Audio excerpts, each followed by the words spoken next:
Yang paling banyak orang ada di dalam neraka salah satunya adalah disebabkan karena ninggal sholat.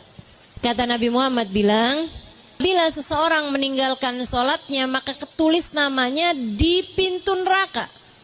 Fulan bin Fulan harus masuk di pintu ini.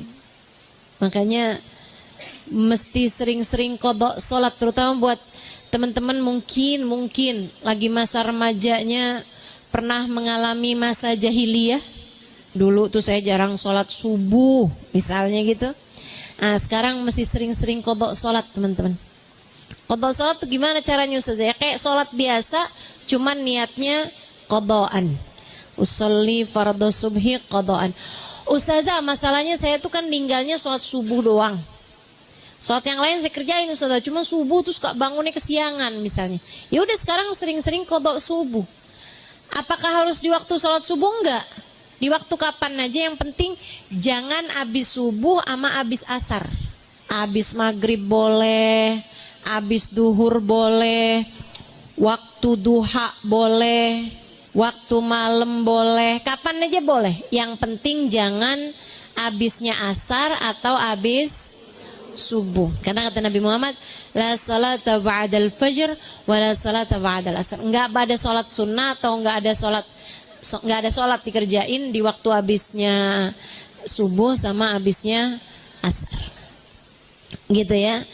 Semoga nama-nama kita enggak ada di pintu-pintu tersebut insyaallah, pintu-pintu neraka. Amin ya rabbal alamin. Semoga nih ngaji-ngajinya kita, baca zikirnya kita, baca sholawatnya kita, mudah-mudahan menjadi penyebab kalau ada di antara kita yang namanya ketulis di pintu-pintu neraka, mudah-mudahan Allah hapuskan hingga kita tidak mati kecuali setelah nama kita Allah naikkan di pintu-pintu surga. Amin ya rabbal alamin.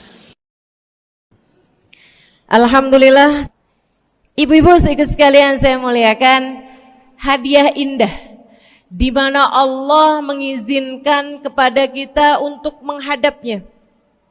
Bukan main. Siapa kita ini sampai diizinkan Allah untuk bolak-balik menghadap kepada Allah Subhanahu wa taala dalam salat-salat kita. Saya pernah dengar dari para guru-guru kami, guru-guru saya, mereka mengatakan di saat orang sholat, di saat kamu sholat, di saat saya sholat, bukan hanya karena saya mau sholat, kamu mau sholat, akan tetapi karena kamu dianggap mulia di mata Allah, sehingga Allah izinkan dirimu untuk menghadap padanya. Ketika saya sholat, bukan hanya karena saya mau sholat, akan tetapi karena saya punya nilai di mata Allah, sehingga Allah izinkan kepada saya untuk menghadap padanya. Sebaliknya, ketika kamu tidak mau sholat, bukan hanya karena kamu tidak mau sholat, akan tetapi karena kamu sudah jatuh dalam pandangan Allah, terhina dalam pandangan Allah, sehingga Allah tidak lagi mengizinkan kepadamu untuk menghadap kepadanya. Ketika seseorang tidak sholat, bukan hanya karena dia tidak mau sholat, akan tetapi karena ia sudah tidak lagi bernilai di mata Allah, sehingga Allah tidak izinkan dia untuk menghadap padanya. Teman-teman, saudariku sekalian yang saya muliakan, kalau bicara tentang sholat nih teman-teman, ada 4 tingkatan, ada 4 kelas untuk kamu melihat sholatmu sudah ada di kelas yang mana. Kalau saya boleh bilang kelas teratasnya nih kelas bisnis, oke lah ya. Kelas bawahnya lagi kelas atasnya kelas eksklusif ya, kelas eksekutif. Terus bawahnya lagi kelas bisnis, bawahnya lagi kelas, tapi ada 4 kelas, bawahnya lagi kelas gerbong. Nggak naik dalam kereta nih ya. Kelas yang paling bawah kita bahas nih, kelas gerbong nih. Kayaknya naik di atasnya nih ya, di gerbongnya. Teman-teman sikut sekalian, orang yang di saat mengerjakan sholat, dia kerjakan juga, tapi merasanya sebagai beban. Ya ampun, udah maghrib aja, baru juga asar. Ya ampun, males banget dah. Ini gak ada rusuh nih. Kita kan lagi jalan-jalan nih. Kita kan lagi belanja nih di Tanah Abang. Itu jamaah aja gimana sholatnya. Nah ini orang-orang yang menganggap sholatnya sebagai beban. Malas kalau disuruh sholat, terutamanya subuh. Terutamanya sholat subuh. Ini Allah ceritakan orang-orang yang seperti ini adalah kelompoknya orang munafik. Naudzubillah. Alladzina idza qamu ila sholati qamu kusala. Orang-orang yang kalau disuruh sholat bangun juga sih, tapi malas banget. Setan nih nemenin dia, kayak naroin batu di atas kepalanya, bikin dia berat mau ngerjain sholat. Kalau lagi tidur, ngipas-ngipasin matanya, bobo aja lagi. 5 menit lagi, 5 menit lagi, bangun-bangun udah siang. Pernah terjadi padamu?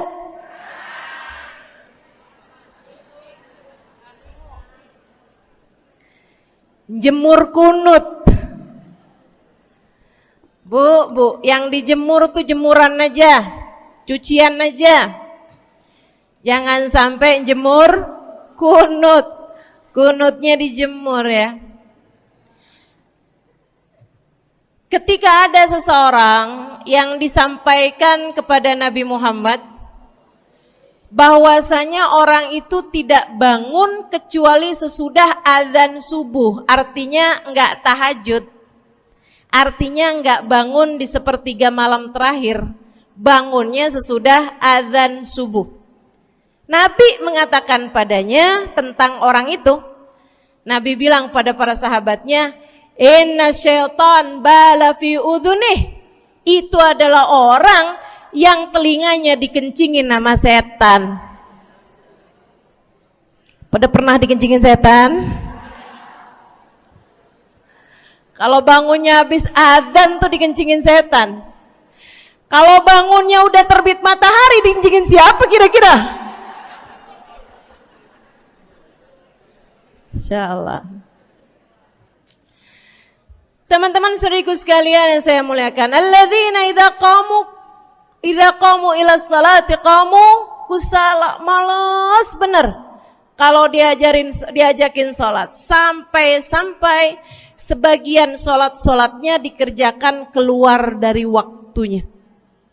Yang seperti ini masuk dalam firman Allah Subhanahu wa taala, a'udzubillahi minasyaitonir rajim, fawailul lil musallin alladzina an salatihim sahun. Fawailul lil musallin alladzina hum an salatihim sahun. Celaka orang-orang yang sholat. Kenapa kok orang sholat celaka ya Allah? Sebab mereka an salatihim sahun, melalaikan sholat-sholat mereka. Apa maksudnya melalaikan? Imam Sayyidina Ibnu Abbas dalam salah satu tafsir beliau mengatakan, alladzina yuakhiruna an waqtiha au yuqaddimuha ila ghairi waqtiha. Orang-orang yang mengakhirkan sholat sampai keluar dari waktunya atau memajukannya sebelum waktunya. Mau pergi ke Tanah Abang nih, jam 11. Ntar kita ribet nih urusan sholat duhur. Dah sholatin sekarang aja. Ini orang-orang yang fawailul lil musallin. Bu, sesibuk apapun dirimu, jangan pernah ninggal sholat. Bu, lagi ngerjain perkara penting apapun kamu, jangan pernah mengakhirkan sholat. Jangan pernah mengeluarkan sholat dari waktunya. Kenapa gitu? Karena Bu, sholat itu urusanmu sama Allah. Gak ada yang lebih penting daripada itu. Gak ada yang lebih penting daripada itu. Siapa yang mementingkan Allah, dia bakal dipentingin sama Allah. Siapa yang meremehkan sholatnya, berarti dia telah meremehkan Allah. Siapa yang meremehkan Allah, dia akan diremehkan oleh Allah. Na'udzubillah min dzalik. Buat adik-adik jomblo, jangan pernah mau kawin sama orang yang gak sholat. Biarpun kamu udah nunggu cukup lama, kalau ada yang lamar kamu dan dia gak sholat, jangan mau Bu. Dek, ibu-ibu juga, kalau ada yang janda di sini,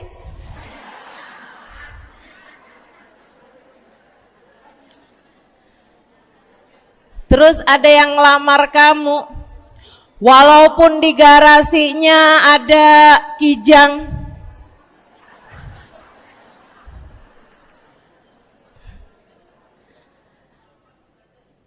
ada bebek, motor maksudnya ya, datang melamar kamu, jangan terima.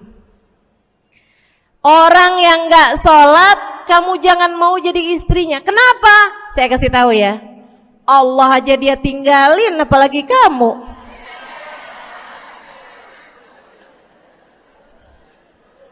Allah aja dia tinggalin. Siapa yang tidak berguna baginya peringatan Allah, maka tidak akan berguna baginya peringatan dari siapapun. Tapi dia mencintai saya, Ustazah. Dia mencintai saya cinta mati katanya. Sekarang tungguin setahun 2 tahun, cintanya hilang, tinggal matinya. Tapi dia mencintai saya luar biasa, Ustazah. Dia tak sanggup hidup tanpa saya. Itu namanya cinta monyet. Tungguin 2 tahun, cintanya hilang, tinggal.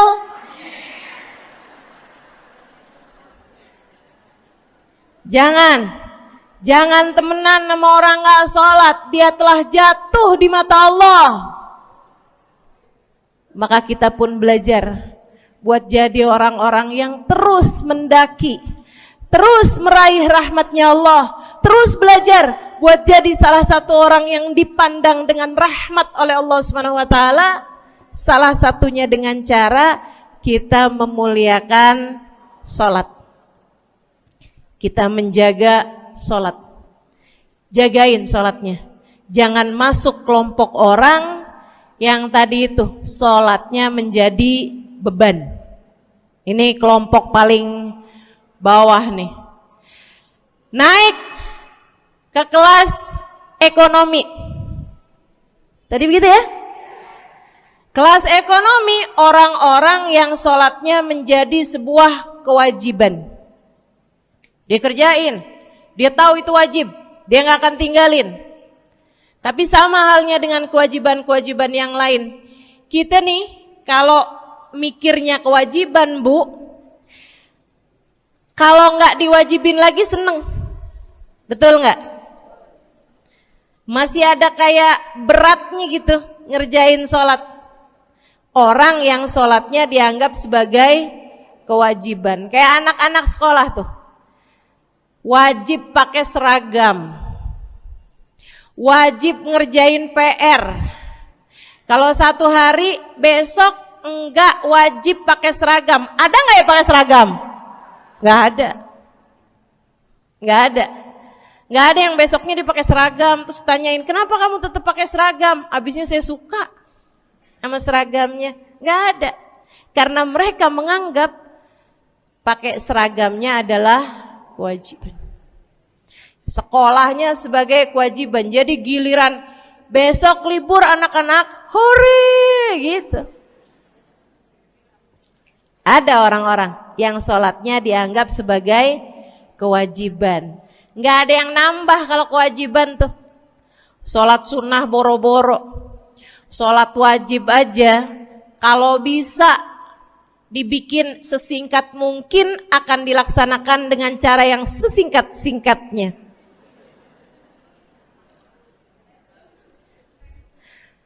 Habis ruku i'tidal sujud cepet bener ya. Malaikat raqib sama malaikat atid nih udah tahu aja kalau dia sholat. Habis ghairil maghdubi alaihim waladdallin. Malaikat atid bilang sama malaikat raqib, kulhu, catat kulhu udah pasti.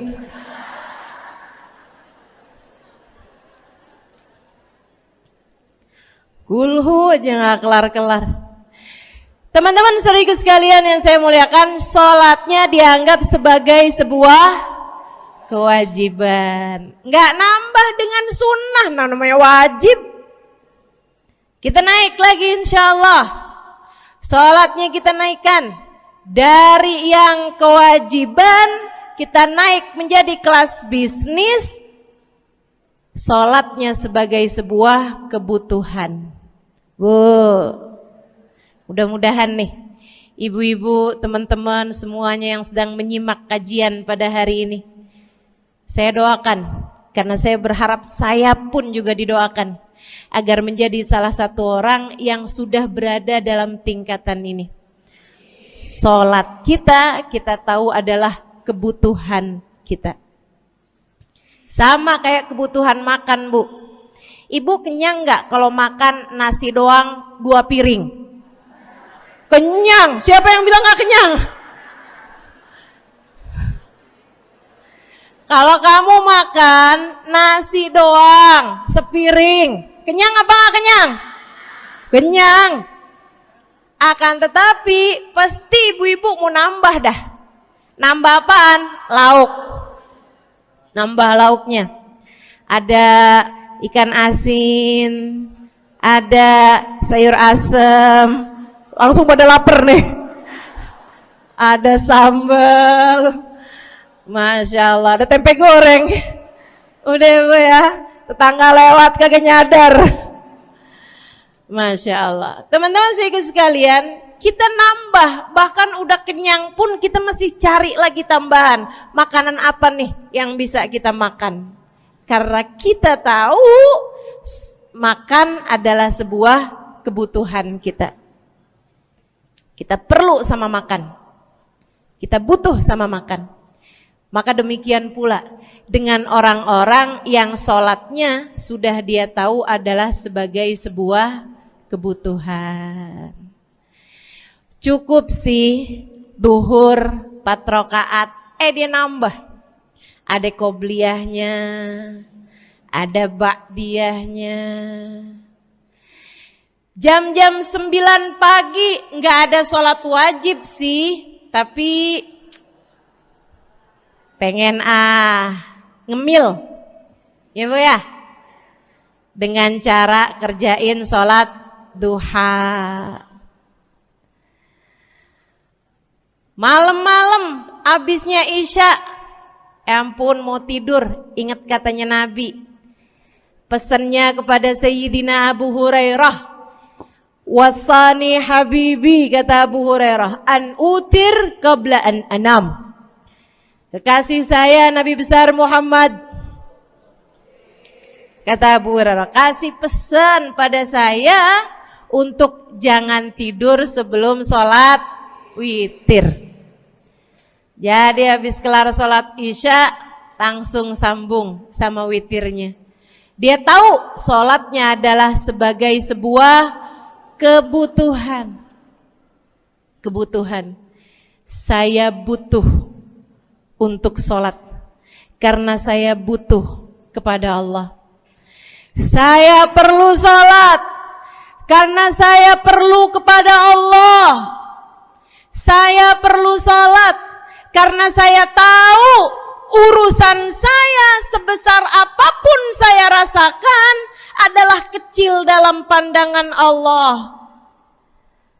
Saya perlu sholat karena permasalahan dalam hidup saya yang saya rasakan sebesar gunung di atas pundak saya, di atas punggung saya, di hadapan Allah tak sampai seperti setitik debu yang mudah saja untuk Dia angkatkan dari kehidupan saya. Maka kita pun menjadikan sholat sebagai sebuah kebutuhan. Lagi sakit, jangan ninggalin sholat. Kenapa?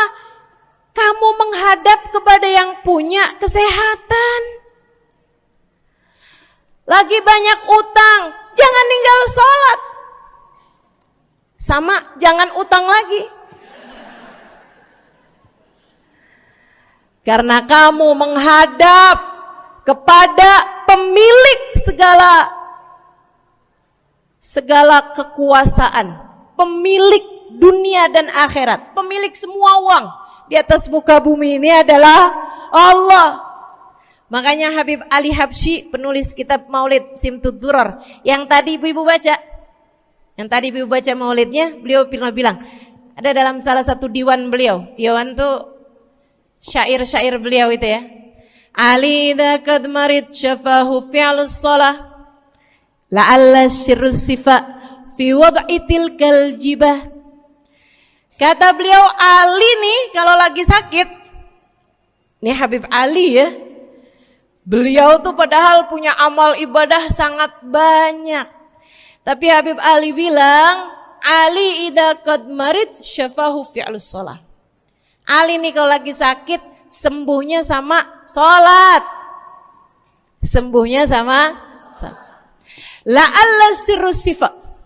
Rasa-rasanya memang Allah letakkan rahasia kesembuhan ada pada fi wad'i tilkal jibah, terletakkannya jabhah kita, dahi kita di tempat sujud.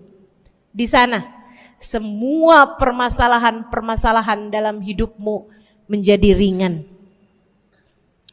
Saat kamu meletakkan dahimu di tempat sujud, kamu berbisik lirih kepada Allah, akan tetapi suaramu didengar sama yang punya arsy. Akan tetapi suara bisikanmu didengar segenap malaikat-malaikat yang ada di atas langit. Kemudian mereka mendoakanmu sehingga Allah mengatakan wasjud waqtarib, sujudlah kamu. Posisi sujudmu itu waqtarib akan membuatmu menjadi dekat dengan Allah Subhanahu wa taala. Sujudlah dan mendekatlah kepadaku, kata Allah. Agrab ma yakunul 'abd min rabbih fahuwa sajid, kata Nabi Muhammad. Fa'akthiru fihi du'a faqamin an yustajabulah. Tempat terdekat seorang hamba dengan Tuhannya adalah saat dia sedang sujud. Maka perbanyaklah doa dalam sujudmu, kata Nabi Muhammad. Doamu sangat mungkin diijabah oleh Allah. Apalagi kalau doanya kamu haturkan di sepertiga malam yang terakhir. Saat-saat di mana kebanyakan manusia di sekelilingmu yang lalai berada dalam tidurnya, berada dalam alam mimpinya. Para ulama tuh sampai bilang, Bu, dari kehususannya sepertiga malam yang terakhir, orang yang ngerjain maksiat aja sepertiga malam yang terakhir tuh tidur. Ibu gak pernah tahu orang-orang pulang diskotik jam berapa? Gak tahu ya, sama. Tapi Bu, yang pasti mereka tuh sepertiga malam yang terakhir malah pada pulang, malah pada tidur gitu. Orang maksiat aja Itu sama Allah dibuat tidur tuh di jam-jam yang biasanya turun rahmatnya Allah. Allah mau milih nih mana nih hamba-hambaku, pilihan-pilihanku akan aku bangunkan untuk menghadapku. Kemudian Allah Subhanahu wa taala bertanya, hal min mustaghfirin, hal min taib, hal min talibi hajatin faunilahul matalib. Siapa nih di antara kalian yang lagi mohon doa, minta pertolongan, mohon ampunan, akan aku beri, kata Allah Subhanahu wa taala, sebab kalian meminta pada waktu yang paling aku suka. Kalau punya hajat minta. Kapan mintanya? Dalam sujud. Kapan sujudnya? Dalam sholatmu di sepertiga malam yang terakhir. Bu, ngelihat muka-mukanya pada punya hajat banyak-banyak nih. Gimana tahajudnya? Mudah-mudahan Allah jadikan kita salah satu di antara mereka yang menyibukkan diri di sepertiga malam yang terakhir, insyaallah. Sampai-sampai Bu ya, saya tinggal lama di kota Hadramut dulu. Orang-orang di Hadramut, orang awamnya, itu kalau mereka punya anak kecil umur 1 tahun, 2 tahun, 3 tahun tuh, punya anak bayi, balita gitu. Kalau mereka bangun di sepertiga malam yang terakhir, mereka akan membangunkan anak-anaknya walaupun buat main. Alasannya 2. Yang pertama, agar mereka terbiasa bangun di jam-jam segitu. Nantinya kalau besarnya mereka jadi udah kebiasaan bangun di jam segitu, gampang ngerjain tahajud. Alasan yang kedua, ibu-ibu sekalian, agar anugerah, karunia, rahmat, pemberian Allah yang Allah turunkan di sepertiga malam yang terakhir, anak-anak mereka pun berhak untuk mendapatkannya karena mereka tidak sedang dalam keadaan tidur dan dalam keadaan berjaga. Kan kebalik orang kita. Anak-anak kita, cucu-cucu kita kalau bangun jam segitu kita tidurin lagi, masih malam nak, masih malam. Mama masih ngantuk nak. Masya Allah. Ibu, saya punya ibunya guru saya. Saya punya guru salah satunya dan yang tercinta di hati saya, Sayyidil Habib Umar bin Hafid. Guru saya. Beliau punya ibu namanya Hubabah Zahra. Almarhumah, baru meninggal masa-masa deket pandemi. Ya Bu ya, baru aja beberapa tahun silam meninggalnya. Itu ibu-ibu sekalian punya anak kalau nggak salah 12. Kalau nggak salah 12 anak beliau. Laki-laki 5. Kalau saya nggak salah ya, mohon maaf kalau saya salah. Kemudian yang perempuan 7. Semuanya soleh-solehah. Semuanya Bu, jadi orang-orang yang luar biasa, yang terutamanya anak yang pertama yaitu Habib Ali Masyhur jadi mufti pada zamannya di Kota Tarim. Sampai wafatnya beliau masih sebagai mufti. Mufti itu Bu, permasalahannya umat semuanya ada di meja beliau untuk beliau selesaikan. Anak yang laki-laki yang paling kecil, Al Habib Umar bin Hafid, menjadi kita tahu semuanya ya, orang soleh, ulama, waliullah. Ibu-ibu sekalian, kita mau tahu nih, anak-anak soleh-solehah semacam itu ibunya kayak gimana gitu. Karena Bu, mohon maaf. Walaupun memang Nabi Nuh, nabinya udah soleh, anaknya nggak soleh. Kan begitu ya? Ada juga sih, tapi secara mayoritasnya Bu, buah jatuhnya tak jauh dari emaknya begitu, anaknya kurang lebih begitu. Anaknya begitu, emaknya biar kita nggak lihat, kita udah bisa ngebayangin kayak apa orangnya. Ibu-ibu sekalian, nih anak-anaknya Hubabah Zahra, Masya Allah semuanya. Kita mau tahu ibunya kayak gimana. Satu cerita aja tentang Hubabah Zahra.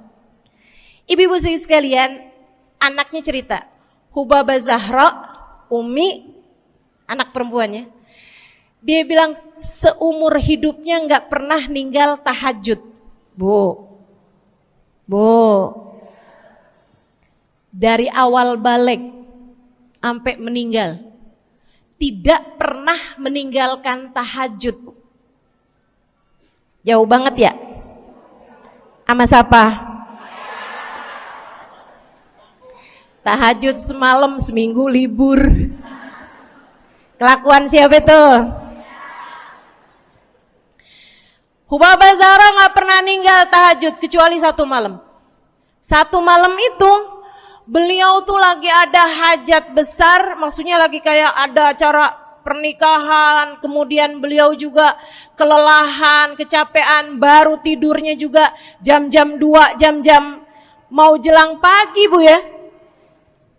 Kelewatan tahajud. Bangun pas azan subuh. Ibu beliau bangun dengan gemeteran. Beliau bangun dengan menggigil padahal enggak musim dingin. Beliau bangun, azan, innalillahi wa inna ilaihi rajiun. Azan,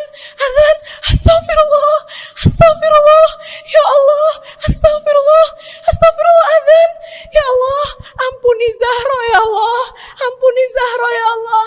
Anaknya cerita, hari itu aku tidak pernah melihat ibuku berlelehan air mata sepanjang hari lebih daripada hari tersebut.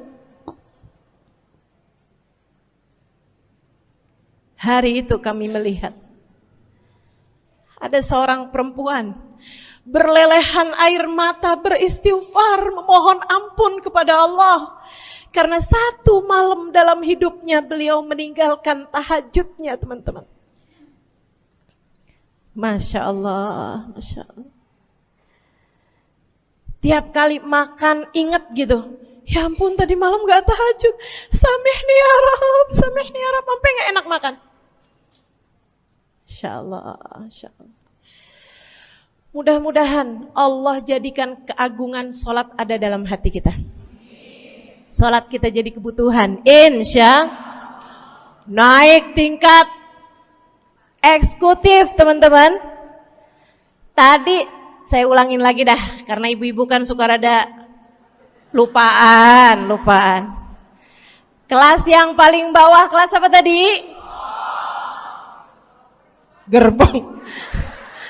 Menjadikan sholatnya sebagai beban. Kelas berikutnya menjadikan sholat sebagai kewajiban. Naik lagi menjadikan sholat sebagai kebutuhan. Tingkat terakhirnya ada hamba-hamba tercinta di sisi Allah yang menjadikan sholat mereka sebagai sebuah hiburan dalam hidupnya, hobi dalam hidupnya. Diawali, dicontohkan oleh baginda kita Nabi besar Muhammad yang mengatakan dalam hadis sahihnya, wa ju'ilat qurratu aini fis shalah, wa ju'ilat qurratu aini fis shalah. Dijadikan, kata Nabi Muhammad, Allah telah menjadikan, dijadikan li untukku qurrat aini, kesenanganku dalam kehidupan, kebahagiaanku ada pada, hobiku ada pada as-shalah, salat. Nabi itu orang yang kesenangan beliau, hobi beliau adalah salat. Kana idza faza'ahu amrun aladha ila shalah. Kata para sahabat meriwayatkan, Nabi kalau lagi dengar kabar-kabar yang gak enak, segera menuju kepada sholat. Nabi kalau udah ada kabar-kabar Rasul pasukan kita terkalahkan di medan peperangan, Nabi ngelihat Bilal. Kemudian Nabi Muhammad nanya, udah dekat waktu sholat Bilal? Sebentar lagi Rasul, arihni bihaya Bilal, arihni bihaya Bilal. Yuk Bilal, sampaikan diri saya Bilal, tolong hibur diri saya Bilal. Segera azan dan kita akan sholat bersama-sama wahai Bilal. Kesenangan beliau, hobi beliau dalam sholat, dalam hidup adalah sholat. Teman-teman saya sekalian, bukan hanya Nabi Muhammad, tapi para sahabat-sahabat Nabi Muhammad, tapi para tabi'in, para tabi'in. Saudaraku sekalian saya muliakan, Sayyidina Umar bin Khattab alaihi ridwanullah, kana idza ja'ahu hal, apabila beliau dalam keadaan hatinya lagi khusyuk, hatinya lagi nyambung banget sama Allah Subhanahu wa taala, kalau mau salat sunnah manggil orang. Beliau salat dalam masjid, ada orang mau salat sunnah, ada orang lagi baca Quran, dipanggil sama beliau. Kamu saya bayar ya. Kamu duduk sebelah sini saya nih, baca Qur'annya deketan saya sini, kamu saya bayar. Buat apaan wahai Sayyidina Umar? Buat negur saya, ngingetin saya lagi sholat nih. Oh, nggak usah dibayar Tuan. Yaudah kalau gitu kamu duduknya sebelah sini ya. Tugas saya apa Tuan? Kalau kamu lihat saya sholat berdirinya kelamaan, ingetin saya buat ruku. Kalau kamu lihat ruku saya kelamaan gak bangun-bangun, ingetin saya buat bangun. Kalau kamu lihat sujud saya kelamaan, ingetin saya buat duduk. Karena saya sekarang ini kalau lagi berdiri baca Al-Quran, lupa buat ruku. Dari nikmatnya bacaan Quran beliau. Baik Tuan. Sholat, baca Fatihah, habis itu baca Quran. Surat Al-Quran, dapat selesai satu, kok masih enak. Baca lagi, masih enak lagi, baca lagi. Yang sebelah beneran nih gak ruku-ruku. Beliau berdiri kemudian bilang, Tuan ruku. Gak kedengeran. Beliau berdiri deketin telinganya, Tuan ruku. Belum kedengeran juga. Ruku. Allahu Akbar. Sayyidina Umar bin Khattab. Tabi'in. Sayyidina Ali Zainal Abidin pernah lagi sholat, rumahnya kebakaran teman-teman. Sholat sunnah di waktu malam, rumahnya kebakaran. Orang-orang pada teriak-teriak, Tuan harik, nar, ya ibn binti Rasulillah, wahai anak dari cucunya Nabi Muhammad. Tuan, ada api di sekitarmu, Tuan kebakaran, Tuan kebakaran. Allahu Akbar. Sami Allahu liman hamidah, enggak lihat apa-apa. Habis selesai sholat baru lihat, kebakaran nih rupanya. Orang-orang pada bilang, kami sudah mengingatkanmu Tuan. Apa jawab beliau?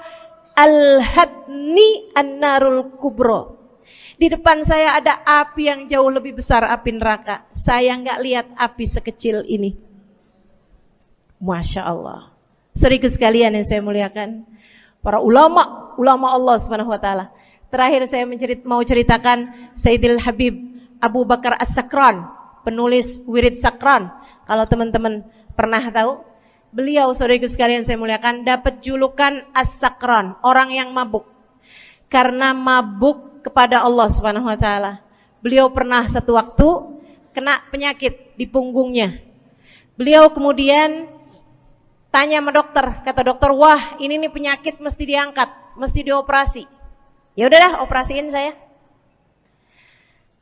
Disuguhin 1 gelas khamr di waktu yang telah ditetapkan untuk jadi waktu operasi. Apa ini? Khamr, minuman keras. Zaman itu belum ada obat bius.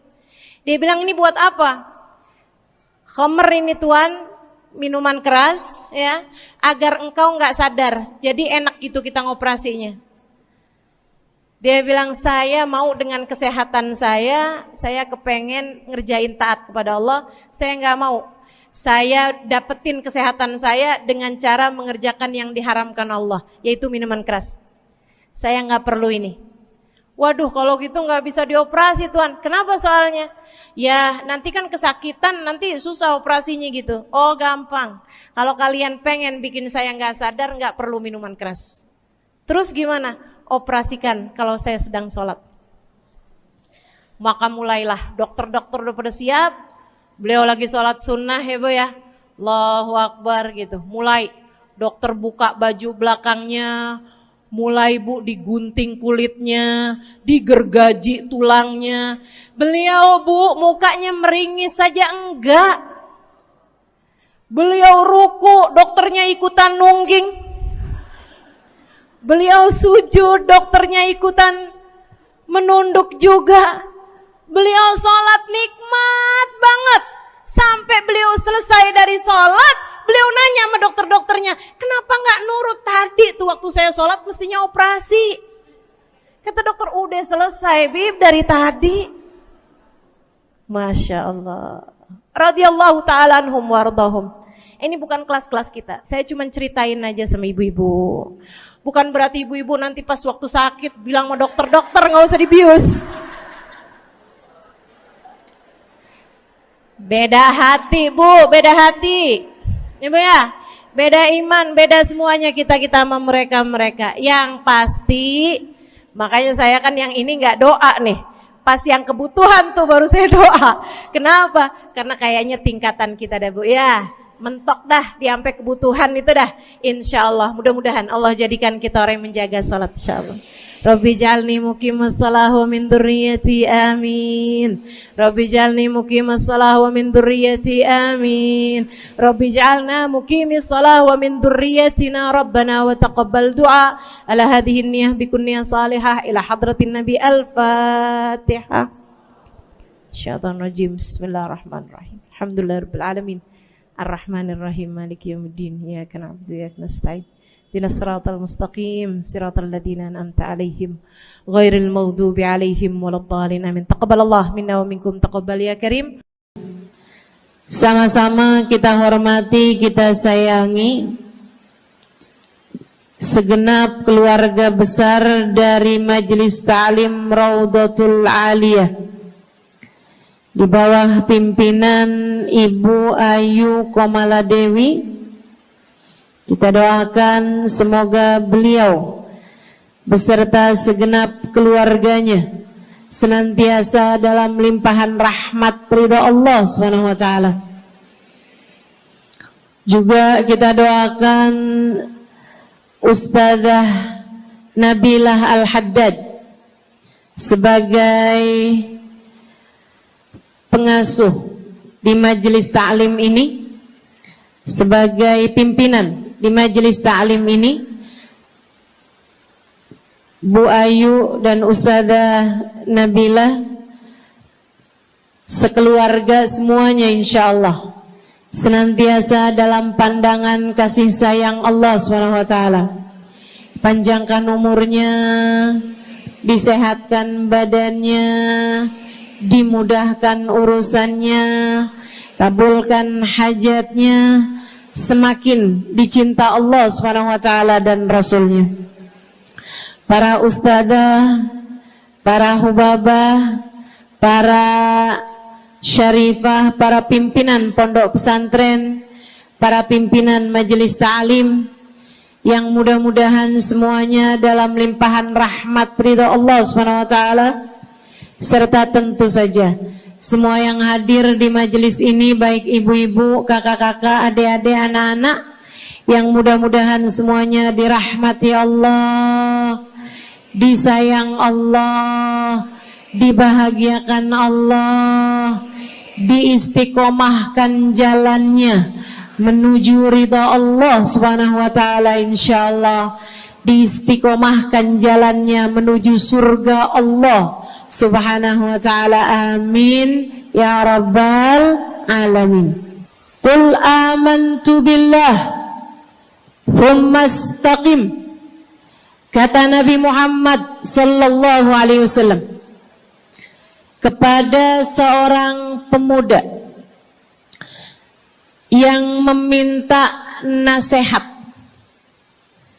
ya Rasulullah ausini, wahai Rasul, tolong nasihati aku. Kita kalau ketemu orang mulia jangan minta duit, Bu.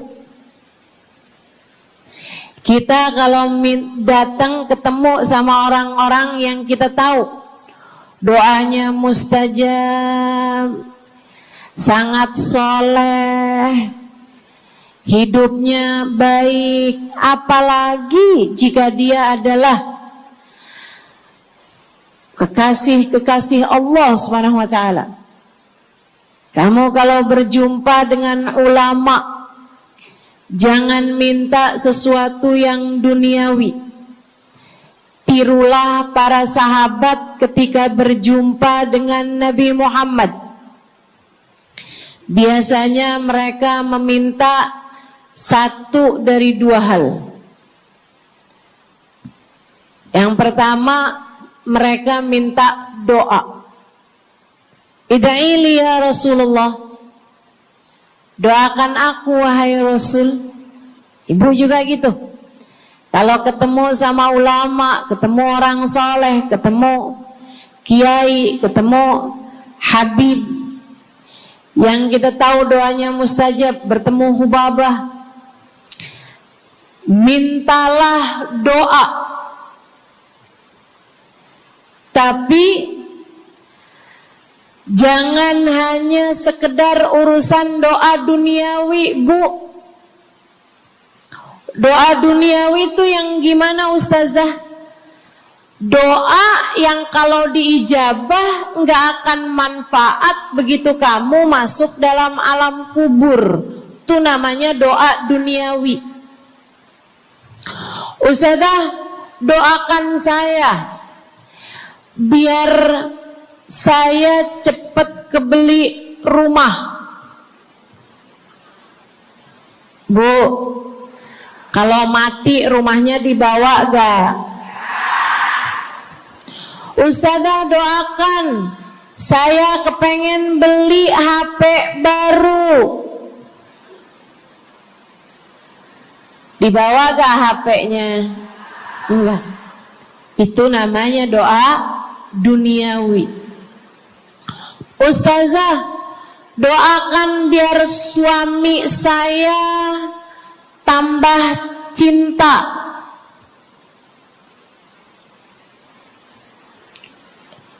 Kalau mati suaminya dibawa gak, Bu?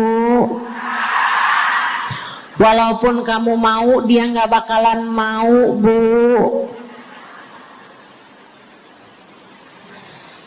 Sesuatu yang sifatnya duniawi. Ustazah, doakan biar anak saya soleh. Duniawi apa bukan? Bukan.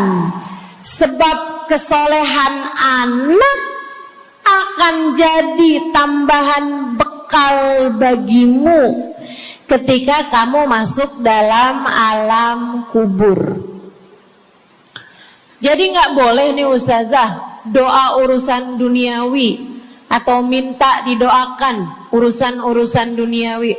Boleh, tapi jangan cuma itu. Nanti takutnya kamu nyesel.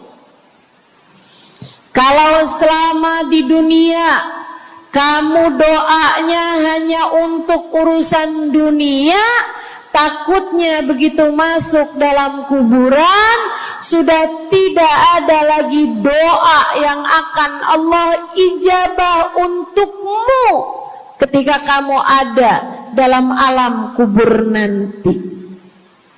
Sayang. Jadi kalau doa, prioritaskan urusan akhirat. Insya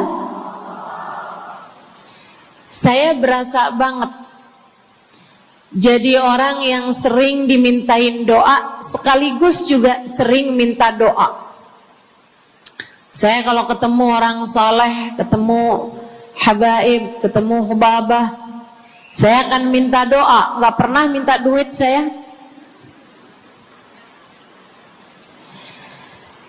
Ida'ili ya hubabah, ida'ili ya habib.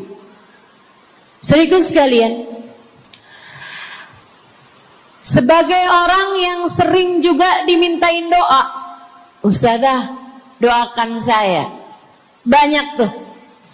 Saya merasakan perbedaannya saat saya ada di Tarim sama ketika saya sudah pulang dan kembali ke negeri ini. Waktu saya di Tarim, orang kalau minta doa sama saya, usik berdoa, tolong ya doain saya. Saya suka tanya, doa apa?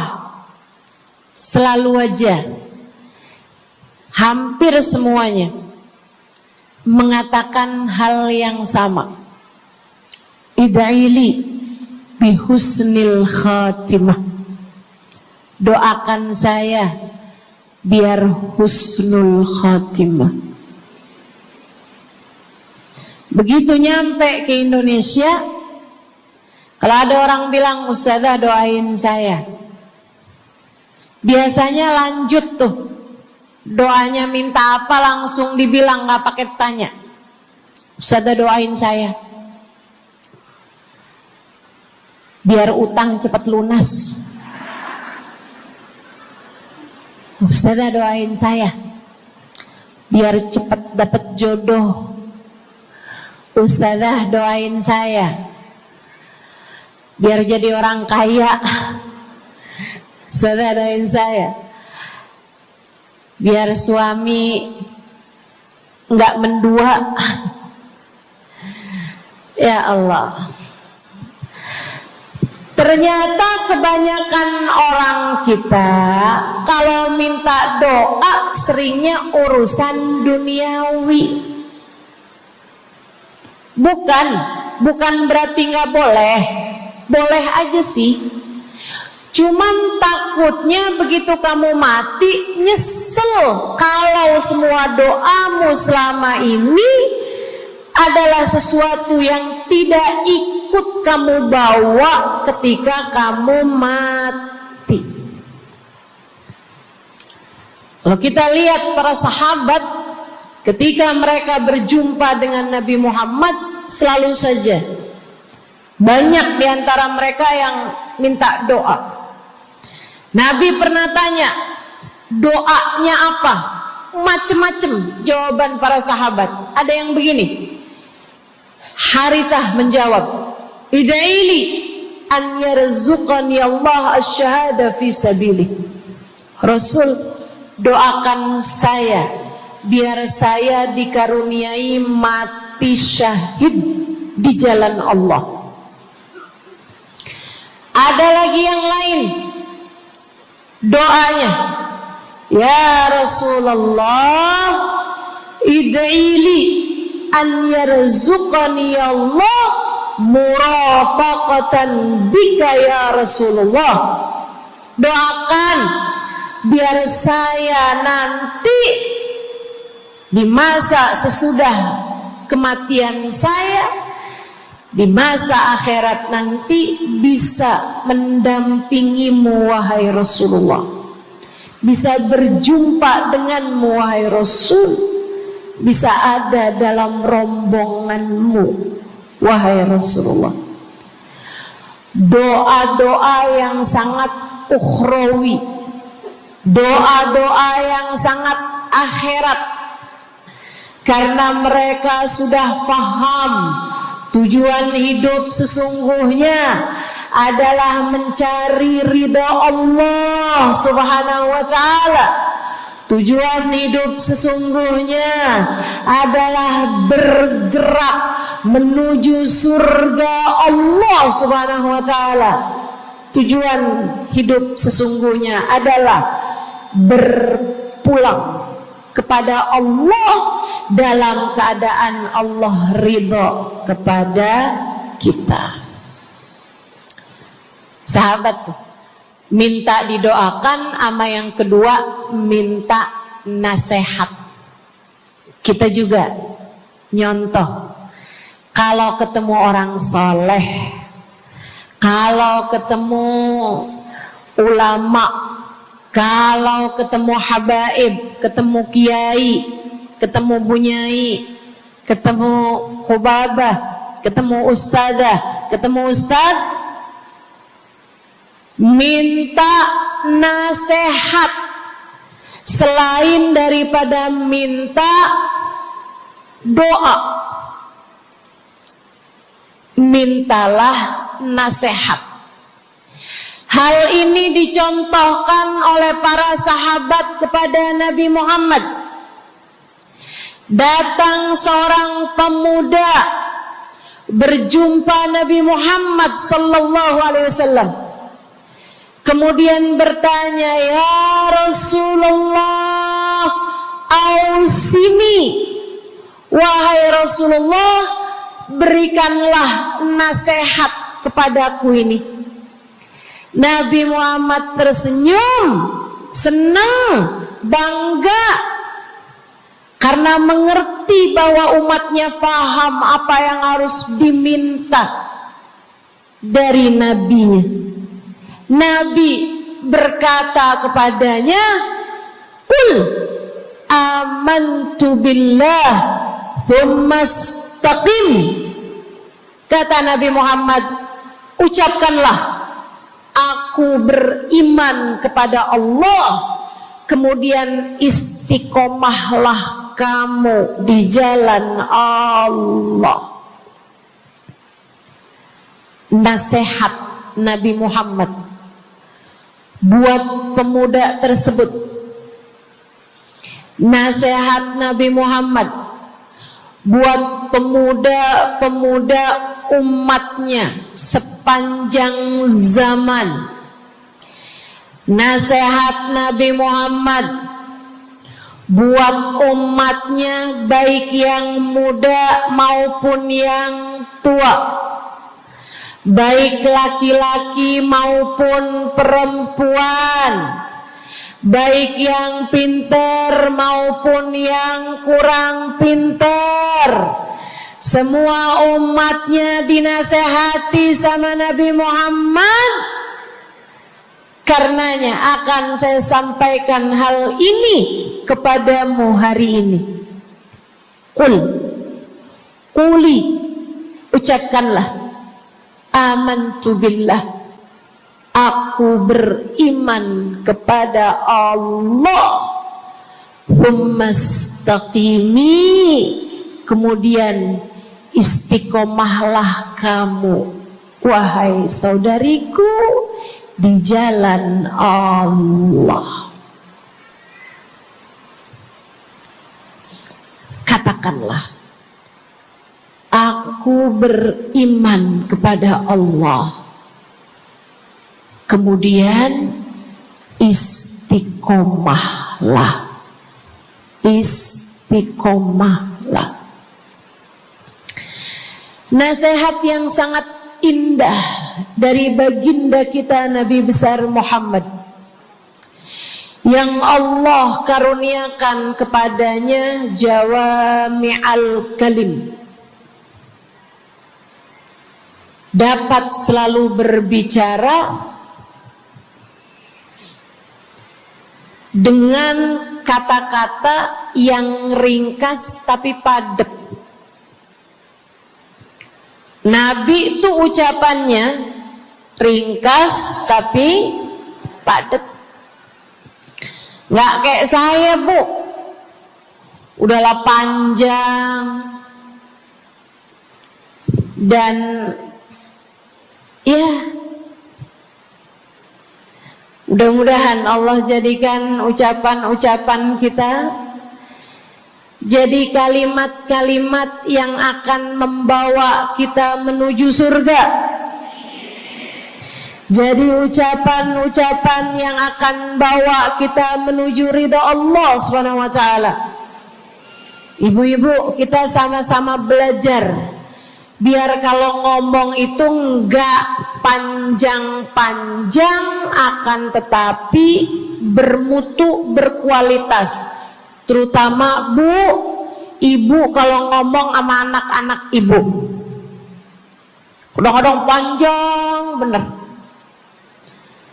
Padahal itu aja, anak sampai hafal.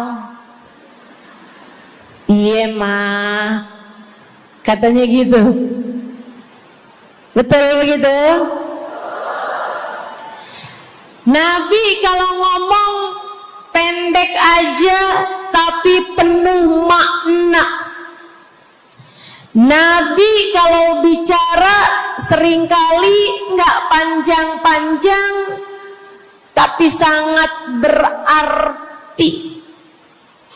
Satu hadis beliau saja bisa disyarahkan, diberi keterangan, hingga bahkan berkitab-kitab banyaknya.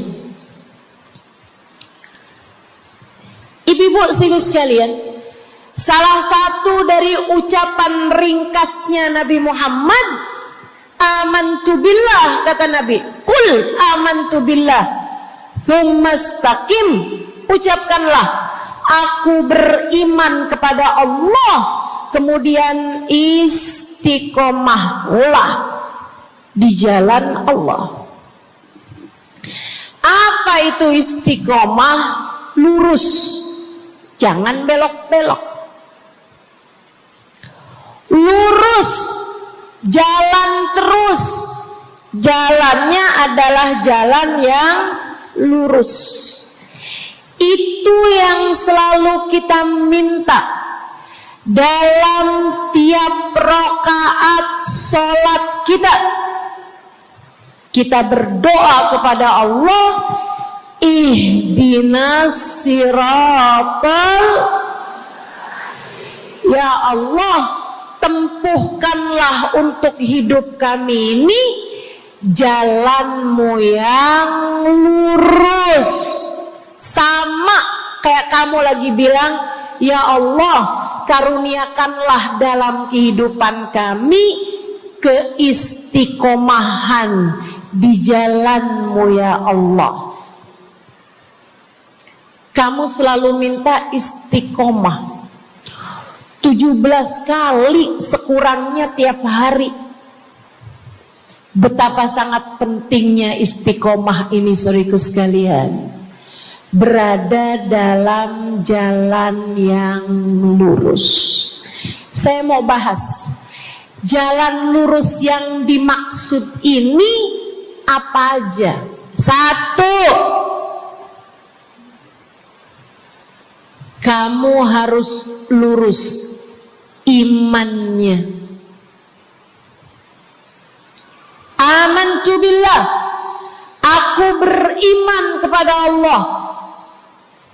Kata Nabi Muhammad sallallahu alaihi wasallam, qul amantu billah, ucapkanlah aku beriman kepada Allah. Maka istiqomah tersebut yang nomor 1 adalah dalam urusan keimanan. Bu, Kak, Dek, Nak, yang lurus imanmu. Iman yang lurus tuh yang gimana, Ustazah? Iman yang lurus adalah memahami 2 kalimat syahadat yang menjadi pintu gerbang keimananmu. Orang kalau masuk Islam, dia jadi orang yang beriman, dia mengucapkan kalimat syahadat. Apa itu? La ilaha illallah. Yang pertama, yang kedua, Muhammad Rasulullah. Tidak ada Tuhan selain Allah. Itu harus kamu miliki dalam hatimu secara lurus, istiqomah.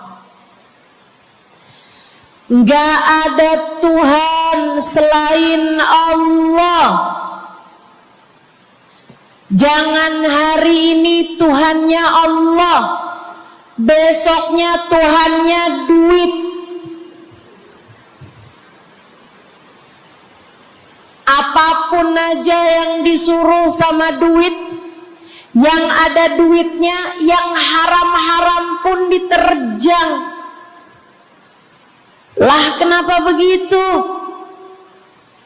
Saudaraku sekalian, qul amantu billah, ucapkan aku beriman kepada Allah, aku faham arti la ilaha illallah.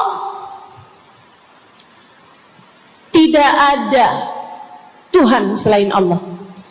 Tidak ada yang mengatur kehidupan selain Allah. Tidak ada yang memberi rezeki selain Allah. maka berimanlah kepada Allah. Kalau ada istri bilang sama suaminya, kalau kamu nanti pulang bawa duit, ahlan wa sahlan, selamat datang. Tapi kalau kamu pulang nanti nggak bawa duit, silakan tidur di luar.